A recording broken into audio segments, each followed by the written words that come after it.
They had spent many days at sea, some of it in fear that they might be shipwrecked. So coming off the Ezzedine, a vessel designed to carry cattle, not people, must have been an enormous relief, and how exhausted they must have been. The Italian medics were ready for them with a level of sympathy towards refugees so many European politicians now lack. We need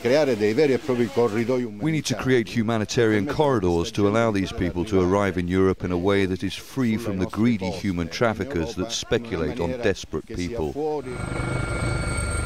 The Italian Coast Guard had been forced to board the Ezzedine by helicopter in the dark and in rough seas after it transpired the traffickers or their crew had simply abandoned the ship without power and left it to the mercy of the sea. It was the second such incident in 4 days, after another vessel with nearly 1,000 on board had to be rescued close to the Italian coast before it too became wrecked. The commander of the local Italian Coast Guard told Al Jazeera that he believed the crew had deliberately disabled the ship before abandoning it, in the knowledge the Italian Navy would perform a rescue. They are now digesting the assumption that this is the traffickers' new strategy. It's deliberate, they have no respect for human life. But you think they might do more like this? We expect there can be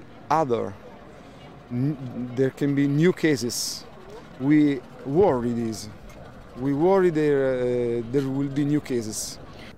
Herding refugees around in a boat that's designed for cattle might sound unbelievably cynical, but it's also incredibly lucrative for the traffickers, not least because it affords them the opportunity to move people by the hundred into Europe at a time in the winter when small boats and dinghies simply wouldn't be able to cope with the waves. And that is now a huge problem for Europe's border agencies. So they're all safe for now, but there's a huge new challenge for the Italian Navy and the European border force Frontex. 170,000 people reached Europe last year.